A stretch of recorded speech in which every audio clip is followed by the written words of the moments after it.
1st and 10 at their own 25-yard line. On 1st down, it's Rudolph. Going for the deep ball. And got his man complete. Give him 30 yards there. And that's one of his advantages of a passer, is it not? With his height, setting back there in the pocket, firing it over the middle, he can really see everything clearly. It is, and I know that other quarterbacks get it done different ways, all right? You don't have to be his height to make a great play. But what he does is he takes away having to make those slide steps in the pocket to find angles to throw the ball through. He just throws right over the top of it because he can see everything, and sometimes that saves time and gets the ball to a receiver quicker. Fired that one in there, able to make connection on a nice in route. With those faster passes when they're going that fast, any hesitation as a quarterback that the deflection, if you miss, might be bigger and lead to an interception? Yeah, and the deflection works both ways. Maybe a defender gets a hand in the way and it pops in the air. And sometimes you throw it so hard your receiver can't handle it, and he pops it up in the air for the defenders to grab as well. But a moot point there as they were able to connect. A quick observation, Brandon, because early on in this game, I'm seeing linebackers playing with their noses close to the line of scrimmage. And my guess is the wheels are turning on that other sideline. As a play caller, you're filing that away right now, aren't you? Yeah, you're trying to find that opportunity later on when you can play action them or stick something to them between the second and the third level. A gain of 8 and a 1st down. Line of scrimmage, the 31 now on 1st and 10.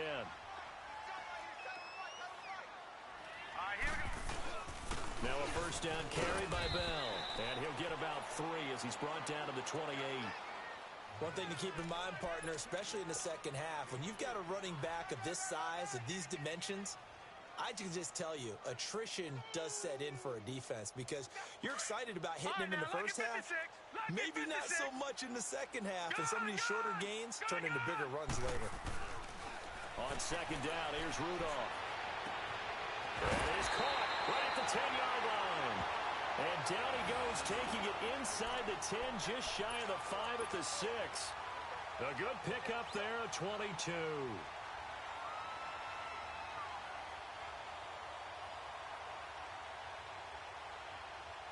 A first opportunity for the Steelers in the red zone. They've got a 1st and goal to go at the 7.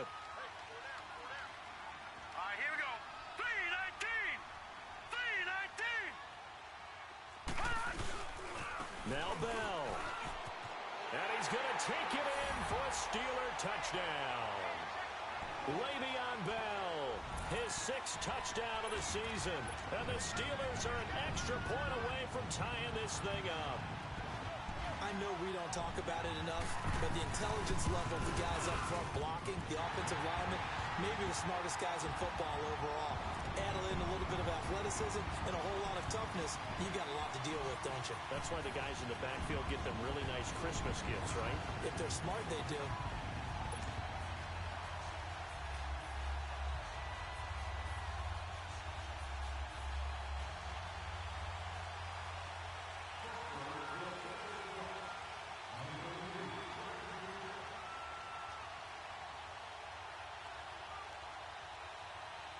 So we're right back where we started, all even as the kick's away.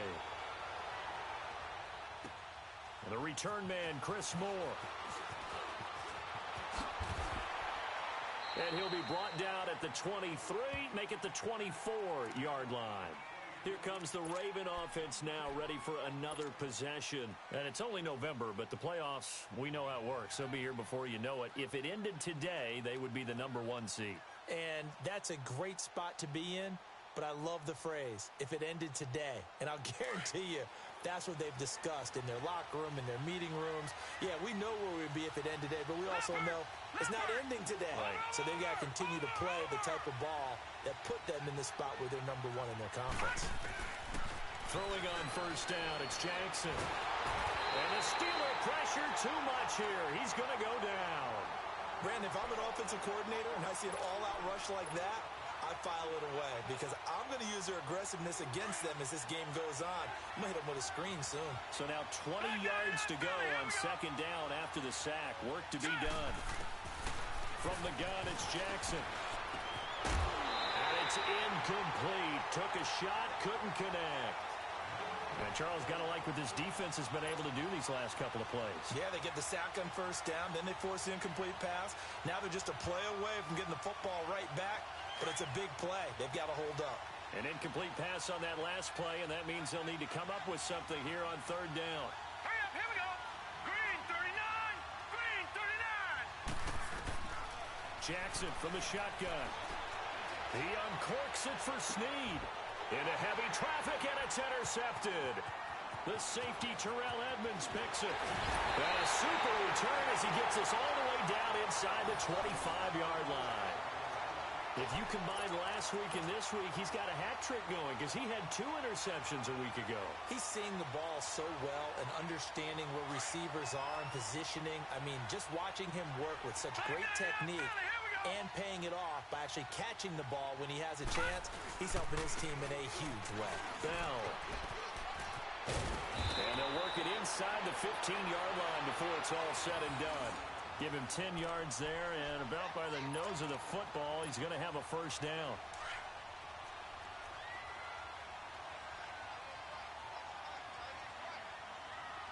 All right, here we go. Green 39, green. And they'll keep it on the ground with Bell. And he'll fight his way down right around the 12. Give him a couple on the carry there, 2nd and 8. And the big fella stuffed that one up in a big way. I think doubling him has to be a priority because you can't move up to the next level if you don't take care of him first. Just Patriot. All right, here we go. Blue 90. Hot. Here's Rudolph now on 2nd down. That is caught at the 7-yard line. And here he'll get it down to the 7. That catch good for 5. It's 3rd down. And, partner, I think that's a great example that not all tight ends are created equal because everything was right. Got the completion, but he's not one of the more dynamic guys in the league. So even though he caught it, couldn't turn it into much more. Now Bell. A great effort there to shed the contact, and it helps him pick up the first. Give him a gain of 4, able to convert, and that sets up 1st and goal now.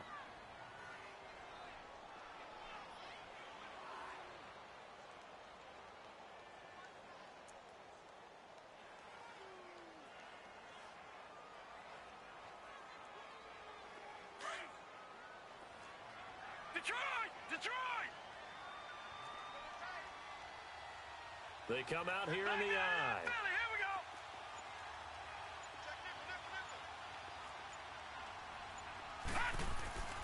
They'll try to run it. This is Connor. And the D not yielding much there. He's only going to get a yard to about the 2. Good first step there defensively, but they're still knocking on the doorstep, so maybe another run here? I think so, and one of my favorite coaches used to say, son, if you can darn near lay down near the end zone and get in, give me my best power running play with my best back right now. He'll get it up the middle, and he's going to get this back to the 3-yard line and no further. Call it no gain that time, and now it's 3rd and goal. His path became similar to almost running a stretch play, didn't it? Trying to find a crease, anywhere to put his foot in the ground and cut back. It just never materialized. So now it's 3rd and goal. This Raven defense trying to keep him out of the end zone. Over.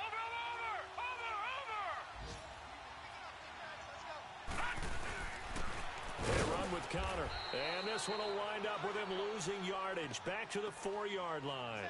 That'll make it 4th down after a loss of 1. They might think about going for it here, but it's still just the 2nd quarter. Take the 3 points, tell the defense you believe in them, and let them get the ball back for you. A good drive gets them inside the 5, but they could not punch it in. And credit the defense, too. Make sure that happens because that was the old bend but don't break approach. Made sure they contained them when they absolutely had to and forced the field goal attempt that went through.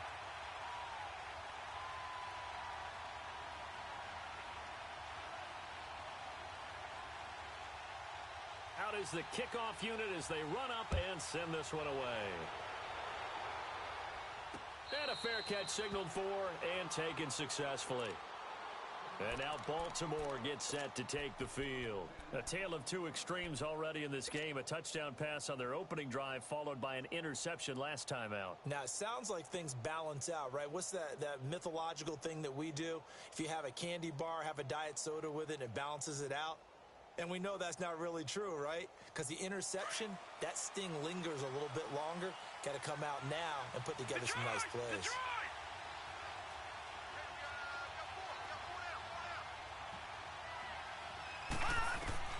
Trying to shake off the interception from the last drive. He'll look to throw. He's going deep for wide open, complete. And all the way in for a Ravens touchdown. John Brown, his second touchdown of the game, his third on the year. And the Ravens are able to show off their quick strike ability. Tucker now to add the point after. Footing always a concern, but the extra point's up and good. And the lead is now 14-10.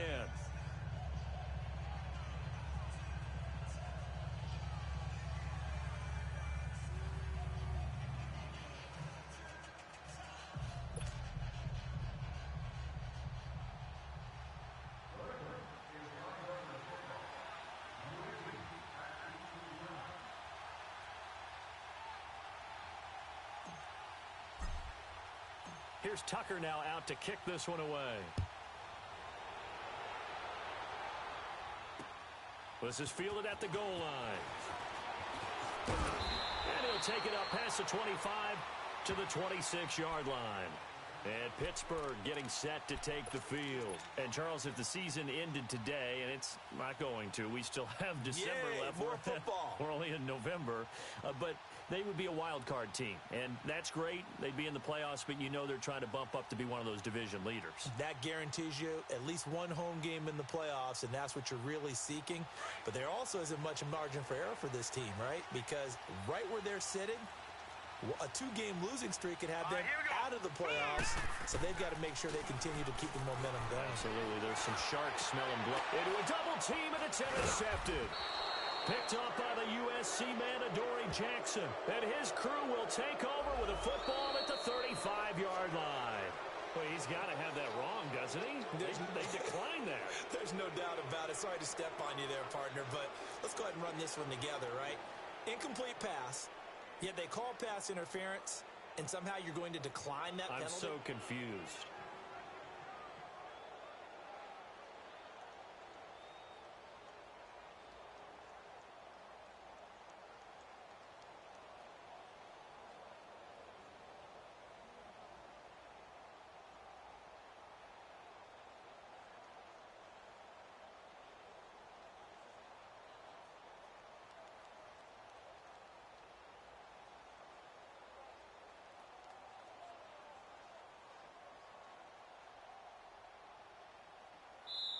Now hold everything here. We're going to get a timeout by the offense.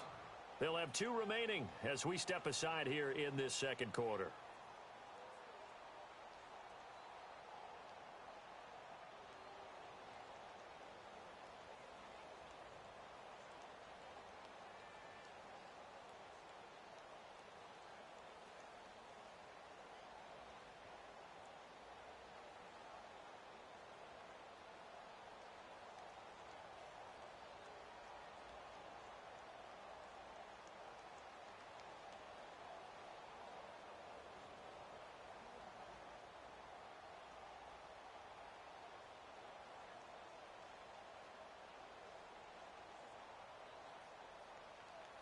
Now the Steelers put a stop to the action with a timeout defensively. They'll have 2 remaining as we step aside here in this second quarter.